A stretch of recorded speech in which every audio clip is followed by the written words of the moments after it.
नमस्कार, स्वागत है आप सभी का आपके अपने बिब्लियोफाइल के इस टेक्निकल प्लेटफॉर्म के ऊपर। आज है अपनी जो रेगुलर टेस्ट सीरीज है उसका पेपर 025 896 896 नंबर का जो पेपर है उसके सॉल्यूशन को लेकर। जैसा कि हमें मालूम है कुल प्रश्नों की संख्या 25 होती है, तो चलिए चेक करते हैं वन बाय वन। चलते हैं पहले सवाल की तरफ। पहला सवाल है ओड वन आउट का सवाल है। देखो यहाँ रिलेशन क्या बन रहा है, 143 divided by 11 13 times divided by 8 और यहाँ डिवाइडेड बाई 5 किया तो कितना आया 13। बट ये यहाँ डिविजिबल नहीं है, ये इससे डिविजिबल नहीं होता है, तो ऑप्शन डी क्या होगा यहाँ पर एलिमिनेट हो जाएगा कि ये इससे डिविजिबल नहीं है। अगले सवाल की तरफ चलते हैं। नेक्स्ट सवाल है, अच्छा सवाल है, देखो कोडिंग डिकोडिंग का सवाल है। क्या रिलेशन बना है, यहाँ इनका क्या किया है, पेयर ऑफ लेटर लिया है के जेड एम आर एक्स और उसके बाद रिलेशन इसका है फर्स्ट टू लास्ट। तो यहाँ देखें एक्स से डब्ल्यू तो क्या हुआ -1, फिर यहाँ -2 है, फिर -3 है, फिर -4 है और फिर -5 है। तो रिलेशन क्या है, फर्स्ट टू लास्ट और पेयर ऑफ लेटर में से माइनस पीछे की तरफ से अगर चले तो 5 4 3 2 1 डिक्रीजिंग ऑर्डर के अंदर रिलेशन बना है। तो वर्ड क्या दे रखा है, राशन। देखो RATION। सबसे पहले क्या करना है, पेयर ऑफ लेटर्स, तो यहाँ IZGRLM। अब इनसे मुझे चलना है, यहाँ -1 तो क्या आ जाएगा यहाँ पर L, -2 तो J आ जाएगा, -3 फिर -4 -5 और -6। तो LJO एक ही ऑप्शन के अंदर है, तो सेकंड ऑप्शन क्या होगा मेरा यहाँ पर राइट आंसर होगा। अगले सवाल की तरफ चलते हैं।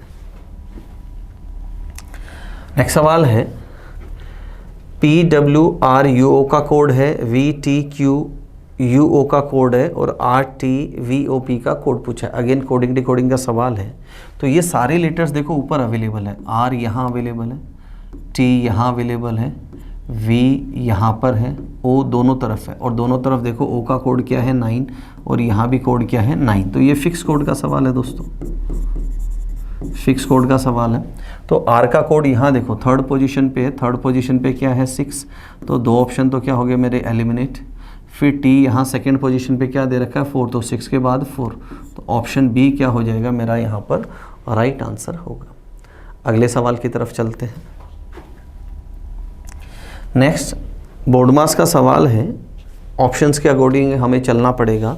फर्स्ट ऑप्शन को पिक करते तो यहाँ देखो division, addition, equal, division, addition. 2 divided by 2 1, 1 + 9 कितना है 10, लेफ्ट हैंड पे कितना है 10। यहाँ 9 डिवाइडेड बाई 9 1 + 9 कितना 10, तो ऑप्शन फर्स्ट क्या होगा मेरा राइट आंसर होगा। नेक्स्ट सवाल की तरफ चलते हैं। नेक्स्ट सवाल है गलत नंबर कौन सा है, ये मुझे यहाँ पर पिक करना है। तो सबसे पहले मैं इनमें रिलेशन फाइंड आउट करता हूँ। देखो यहाँ डिफरेंस कितने का है 3 का, यहाँ डिफरेंस कितना है 15 का और यहाँ डिफरेंस दे रखा है 38 का और यहाँ अगर हम डिफरेंस की बात करें तो यहाँ डिफरेंस है 60 का और यहाँ डिफरेंस की अगर मैं बात करूँ तो यहाँ डिफरेंस है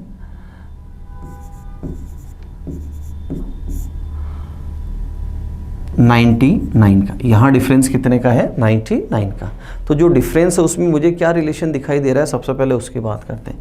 जो 3 है ये 2 का स्क्वायर -1 है, 15 4 का स्क्वायर -1 है और जो 99 है ये क्या है 10 का स्क्वायर -1 है। तो आगे की सीरीज क्या बननी चाहिए, 2 का स्क्वायर 4 का स्क्वायर उसके बाद 6 का स्क्वायर -1। तो 6 का स्क्वायर -1 करे तो ये जो वैल्यू है ये क्या आनी चाहिए 35 और 35 अगर मैं इसमें ऐड ऑन करूँ तो मेरा नंबर क्या बनेगा यहाँ 69 और 69 और यहाँ पर अगर मैं डिफरेंस लेके चलूँ तो ये डिफरेंस कितना आ जाएगा, इसकी जगह 63 और वो क्या हो जाएगा 8 का स्क्वायर -1। तो अब सीरीज क्या बैठी है, बिल्कुल परफेक्ट बैठी है। तो यहाँ 72 क्या है, गलत नंबर, उसकी जगह क्या आना चाहिए 69। तो ऑप्शन बी क्या होगा मेरा राइट आंसर होगा। अगले सवाल की तरफ चलते हैं। नेक्स्ट सवाल है मिसिंग नंबर का सवाल है। यहाँ देखो क्या रिलेशन है, क्या लॉजिक है, अपनी बुक का ही सवाल है ये। यहाँ इन दोनों नंबर्स को 1 × 2 = 2 और फिर वो फर्स्ट नंबर है उसको क्या कर रहे हैं प्लस, तो +1 किया तो कितना आ जाएगा 3। अगेन 7 × 14 98 और उसमें ऊपर वाला नंबर ही मुझे ऐड करना है तो कितना बनेगा 105। अगेन ये ऐड करने के ऊपर बना तो माइनस कर दूंगा तो कितना आ जाएगा, तो यहाँ नंबर क्या आएगा 12। 9 × 12 है 108 और उसमें +9 कर दूंगा तो नंबर बनेगा 117। तो यहाँ ऑप्शन डी क्या होगा मेरा राइट आंसर होगा। अगले सवाल की तरफ चलते हैं। नेक्स्ट सवाल है एनालॉजी का सवाल है। देखो जो चीफ होता है, कॉन्फ्रेंस जो होती है, कोई सम्मेलन होता है, उसका चीफ कौन होता है, चेयरमैन होता है, चीफ बोल सकते हैं, या हेड जो होता है। सेम वे जो न्यूज़पेपर का हेड होता है वो कौन होता है, उसका संपादक एडिटर होता है। अगले सवाल की तरफ चलते हैं। नेक्स्ट सवाल है अगेन, यहाँ देखो क्या दे रखा है, इन्हीं 3 लेटर्स को FOU, देखो FOU YTR सेम, आगे क्या चलेंगे GIE और फिर YTH। अब ऑप्शन उठाना है मुझे, GIE YTH, ऑप्शन फर्स्ट क्या होगा मेरा राइट आंसर होगा। अगले सवाल की तरफ चलते हैं। नेक्स्ट सवाल है ओड वन आउट का सवाल है। देखो ज़्यादा डिजिट का सवाल हो तो क्या करते हैं, या तो डिविजिबिलिटी चेक करते हैं, उनका सम ऑफ डिजिट्स चेक करते हैं। यहाँ सम ऑफ डिजिट्स करें 2 6 9 10, 3 6 10 11, 7 9 10 11, 4 10 11। तो 3 में आप देख रहे हैं सम ऑफ डिजिट्स कितना है 11 और 1 में कितना है 10। तो ऑप्शन फर्स्ट क्या होगा मेरा राइट आंसर होगा। इसको मैं यहाँ क्या कर दूंगा एलिमिनेट कर दूंगा। अगले सवाल की तरफ चलते हैं। नेक्स्ट सवाल है अगेन ओड वन आउट का सवाल है। देखो यहाँ क्या लॉजिक है, 2 लेटर्स में यूजुअली हम क्या देखते हैं पेयर ऑफ लेटर्स चेक करते हैं, तो यहाँ किसी में भी पेयर ऑफ लेटर नहीं है। अब यहाँ लॉजिक क्या दे रखा है, ये 3 नंबर पे आता है और ये 23 नंबर पे, दोनों का सम कितना आ रहा है 26, ये 13 और अगेन 13, तो सम कितना आया 26। यहाँ 12 और 14 दोनों का सम कितना आया 26, यहाँ 6 + 19 तो सम कितना आया 25। तो एलिमिनेट किसको कर देंगे हम, ऑप्शन फोर्थ यहाँ पर एलिमिनेट हो जाएगा। अगले सवाल की तरफ चलते हैं। नेक्स्ट सवाल है एनालॉजी ग्रुप डिटर्मिनेशन का सवाल है। यहाँ देखो लॉजिक क्या है, 12 × 7 जो फर्स्ट और लास्ट नंबर है उनको मल्टीप्लाई किया और डिवाइडेड बाय क्या किया 2, तो यहाँ नंबर कितना है 42।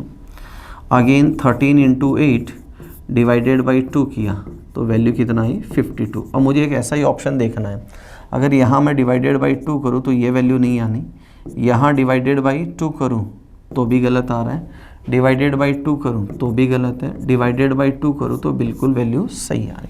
तो ऑप्शन डी क्या होगा मेरा यहाँ पर राइट आंसर होगा। अगले सवाल की तरफ चलते हैं। नेक्स्ट सवाल है सीरीज का सवाल है, फिलर और बेस सवाल है और उसमें लेटर और नंबर दोनों ही तरह के एलिमेंट्स है। तो देखो यहाँ रिलेशन क्या बना है, मैं लेटर से इसको रिलेशन बनाता हूँ, Z के बाद Y के बाद X के बाद W और W के बाद मतलब डिसेंडिंग ऑर्डर के अंदर है, Z से Y X W और -1 किया तो यहाँ कितना आ जाएगा V।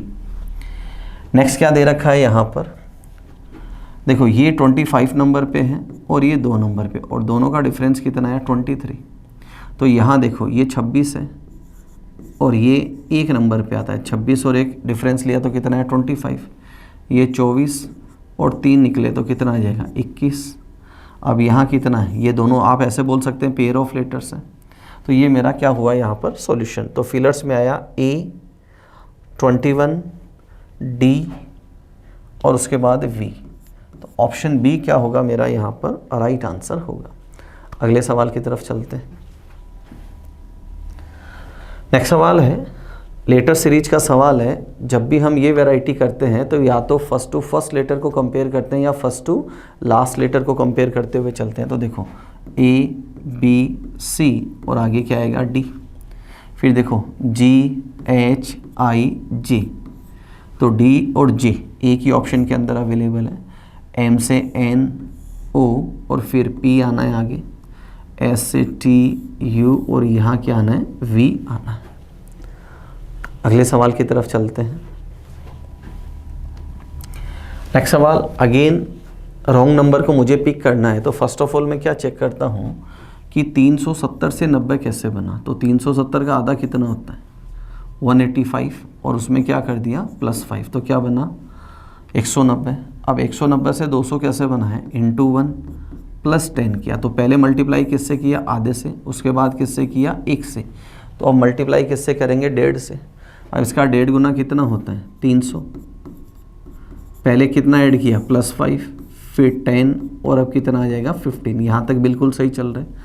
अब आगे क्या करना पड़ेगा इंटू 2 करना पड़ेगा। तो इंटू 2 किया तो कितना होता है 630 और 15 के बाद कितना जोड़ना है 20 जोड़ना है, तो कितना आएगा 650। तो ये नंबर क्या है मेरा यहाँ पर गलत है। तो थर्ड 620 इसमें क्या हो जाएगा एलिमिनेट हो जाएगा। अगले सवाल की तरफ चलते हैं। नेक्स्ट सवाल है डायरेक्शन का सवाल है। अजय शुरू में नॉर्थ की ओर जाता है, किधर जाता है नॉर्थ की ओर। तो हमने लिखा स्टार्टिंग डायरेक्शन क्या उसकी नॉर्थ।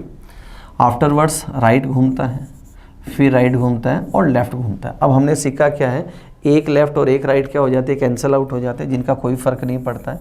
बचा क्या यहाँ राइट, नॉर्थ फेसिंग है, राइट का मतलब होता है क्लॉकवाइज, तो उसकी फाइनल डायरेक्शन क्या होगी यहाँ पर ईस्ट। तो ऑप्शन थर्ड क्या होगा मेरा राइट आंसर होगा। अगले सवाल की तरफ चलते हैं। नेक्स्ट देखो क्या दे रखा है, एक चिकित्सक जो ज्ञान एवं बुद्धि के प्रकाश से रोगी के शरीर में प्रवेश करने में विफल रहता है। मतलब वो डॉक्टर जो अपनी नॉलेज से जो डिजीज है उसको आइडेंटिफाई नहीं कर पाता है, रोगों का उपचार कभी नहीं कर सकता। बिल्कुल ट्रू है। जब किसी ने जो डिजीज है उसको आइडेंटिफाई नहीं किया तो वो उसका इलाज कैसे कर पाएगा। अब कंक्लूजन क्या दे रखा है, ज्ञान एवं बुद्धि के प्रकाश से रोगी के शरीर में प्रवेश करने वाला चिकित्सक उसका हमेशा उपचार कर सकता है। ज्ञान एवं बुद्धि से संपन्न चिकित्सक, ज्ञान एवं बुद्धि से संपन्न चिकित्सक रोगी का उपचार करने में समर्थ हो सकता है। दोनों में फ़र्क क्या है देखो, यहाँ दे रखा है ज्ञान एवं बुद्धि के प्रकाश से रोगी के शरीर में प्रवेश करने वाला हमेशा उसका उपचार कर सकता है। हमने क्या सीखा है, स्ट्रॉन्ग वर्ड को हम किस कैटेगरी में लेते हैं वीक कैटेगरी में लेते हैं। तो पहला तो क्या कर देंगे हम गलत। और ज्ञान और बुद्धि से संपन्न है, इनबिल्ट है, और वो क्या करता है उसका इलाज करने में समर्थ हो सकता है। एक पॉसिबिलिटी यहाँ पर जताई। तो बिल्कुल जो अपनी नॉलेज से डिजीज़ को रिकॉग्नाइज करेगा वही उसका क्या कर पाएगा इलाज कर पाएगा। तो सेकंड वाला क्या है इसमें सही। तो सिर्फ सेकंड के लिए ऑप्शन बी क्या होगा मेरा यहाँ पर राइट आंसर होगा। अगले सवाल की तरफ चलते हैं। नेक्स्ट है रैंकिंग कंपैरिजन का सवाल है। अमित की आयु सुमित की आयु के बराबर है। अमित की आयु सुमित की आयु के बराबर है क्योंकि वे जुड़वा हैं। ऋचा सुमित से छोटी है, ऋचा सुमित से छोटी है मतलब अमित से भी छोटी है। ऋचा ज्योत्सना से छोटी है तो मतलब ज्योत्सना बड़ी है।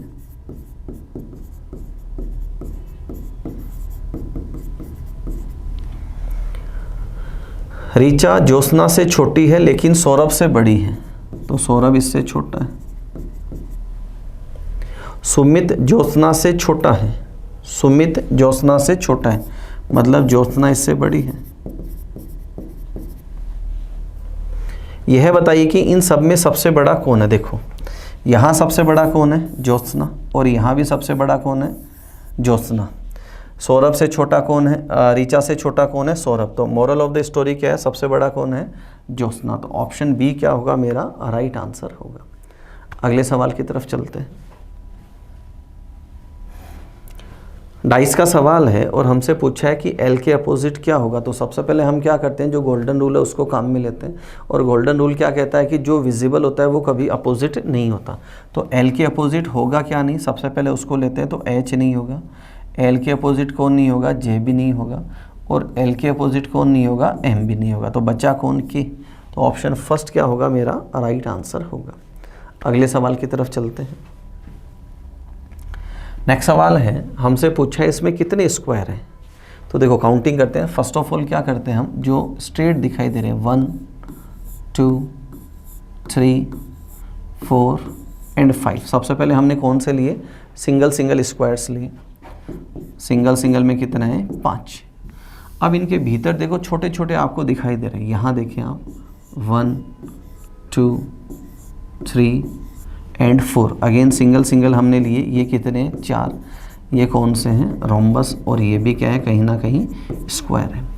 इसके बाद हम कंबाइंड करते हैं। तो कंबाइंड देखो यहाँ से 4 4 का ग्रुप बना है। कितने का ग्रुप, 4 4 का। तो देखो एक ये दिखाई दे रहा है, फिर दूसरा यहाँ से दिखाई दे रहा है, और तीसरा यहाँ से दिखाई दे रहा है। 3 और ऐड किए प्लस। अब इस डायरेक्शन में चलते हैं। तो यहाँ हम देखते हैं एक ये दिखाई दे रहा है, देखो यहाँ से 1, इसको हम ले नहीं सकते, ये कॉमन आ चुका है। और दूसरा यहाँ दिखाई दे रहा है मुझे, एक यहाँ से और एक यहाँ से। तो कितने और बने, 2 और बने। इनका टोटल कितना है, 14। एक ऑप्शन अपने पास है 14 एंड मोर देन 14। तो डी ऑप्शन क्या होगा हमारा राइट आंसर होगा। अगले सवाल की तरफ चलते हैं। नेक्स्ट सवाल है, वेन डायग्राम का सवाल है, दे रखा है life death and time. Life death and time, जीवन मृत्यु और समय। तो समय क्या है, कॉन्टिन्यूअस एंटिटी है, सतत इकाई है। और समय के अंदर जीवन और मृत्यु, मृत्यु ये घटना है, और जीवन की अवधि जो है वो समाहित है किसके अंदर, समय के अंदर। तो ये तो हम ले लेंगे डेथ, मृत्यु, और ये क्या है, जीवन, और ये किसके अंदर आते हैं, समय के अंदर। समय एक यूनिवर्सल ट्रुथ या कॉन्टिन्यूअस एंटिटी है जिसके अंदर जीवन की अवधि और मृत्यु की घटना, ये दोनों क्या है, समाहित है। तो ऑप्शन बी क्या होगा मेरा राइट आंसर होगा। नेक्स्ट सवाल फिगर बेस्ड सवाल है। देखो क्या कहता है, ये कंप्लीट फिगर का सवाल है। यहाँ देखो एक पैटर्न चल रहा है। ये पैटर्न देखो, बड़ी लाइन छोटी लाइन, बड़ी लाइन छोटी लाइन, फिर 1 से 2। यहाँ आप देखें बड़ी लाइन छोटी लाइन, बड़ी लाइन छोटी लाइन, बड़ी लाइन छोटी लाइन, 1 2 3। यहाँ पैटर्न चलाएं, बड़ी लाइन ऊपर छोटी, तो बड़ी लाइन ऊपर छोटी गलत, ये सही है, ये सही है, ये गलत है। फिर downward, 1 circle 2 circle 3 circle, downward आने, तो इसमें डाउनवर्ड है। तो ऑप्शन थर्ड क्या होगा मेरा यहाँ पर राइट आंसर होगा। अगले सवाल की तरफ चलते हैं। नेक्स्ट सवाल है, पेपर कटिंग फोल्डिंग का सवाल है। देखो फर्स्ट ऑफ ऑल क्या होगा, ये स्ट्रक्चर इधर आएगा तो यहाँ क्या बनेगा, एक स्क्वायर बनेगा ऐसा। तो यहाँ नहीं है, यहाँ नहीं है, यहाँ नहीं, एक ही फिगर के अंदर है। हमने सीखा है जब भी नॉन वर्बल के सवाल करेंगे तो जो गलत है उसको हटाते जाएंगे, बचेगा वो अपने आप क्या हो जाएगा, सही हो जाएगा। अगले सवाल की तरफ चलते हैं। नेक्स्ट सवाल है, एम्बेडेड फिगर का सवाल है। देखो सबसे पहले मुझे क्या देखना है, एक ट्राइंगल स्ट्रक्चर देखना है। यहाँ ट्राइंगल अवेलेबल है, यहाँ ट्राइंगल अवेलेबल है, और यहाँ पर नहीं है, और यहाँ पर एक यहाँ ट्राइंगल अवेलेबल है। आफ्टरवर्ड्स देखो इसकी नोब किधर है, लेफ्ट में, तो ये भी एलिमिनेट हो जाएगा। फिर मुझे एक ऐसा स्ट्रक्चर देखना है, तो यहाँ स्ट्रक्चर अवेलेबल है, यहाँ स्ट्रक्चर अवेलेबल नहीं है। तो ऑप्शन फर्स्ट क्या होगा मेरा राइट आंसर होगा। अगले सवाल की तरफ चलते हैं। नेक्स्ट सवाल है, अल्फ़ाबेटिकल ऑर्डर के अंदर मुझे इन जो 5 वर्ड्स हैं इनको मुझे क्या करना है, अरेंज करना है। फर्स्ट लेटर सेम है, सेकंड लेटर सेम है, थर्ड से शुरू करते हैं। यहाँ N B M I और I है, तो सबसे पहले किसको आना है, B को। तो थर्ड सबसे पहले आएगा, तो ये ऑप्शन और ये ऑप्शन तो क्या हो जाएंगे, यहाँ पर एलिमिनेट हो जाएंगे। आफ्टर वर्ड्स आना है किसको, I। अब I में देखो IITL, तो पहले कौन आएगा, L। तो 3 के बाद किसको आना है, 4 के बाद किसको आना है, 2 को। तो ऑप्शन थर्ड क्या होगा मेरा यहाँ पर राइट आंसर होगा। अगले सवाल की तरफ चलते हैं। नेक्स्ट सवाल है, अंतिम सवाल है, ब्लड रिलेशन का सवाल है। कमलेश अनिल का भाई है। कमलेश अनिल का भाई है। सुंदरी मदन की बहन है। सुंदरी मदन की बहन है। अनिल सुंदरी का पुत्र है, मतलब सुंदरी अनिल की और कमलेश की माता है, और यहाँ कौन है? मदन। कमलेश का सुंदरी से, तो ये इसको कॉल करें और क्या कहे? पुत्र, सन कहे। तो ऑप्शन बी क्या होगा? मेरा राइट आंसर होगा। तो ये थे आज के पेपर के 25 क्वेश्चंस। किसी भी सवाल में डाउट हो आप मेरे से पूछ सकते हैं। अगले वीडियो में फिर मिलेंगे नए 25 सवालों के साथ। तब तक अपना ध्यान रखें, मुस्कुराते रहें। जय हिंद।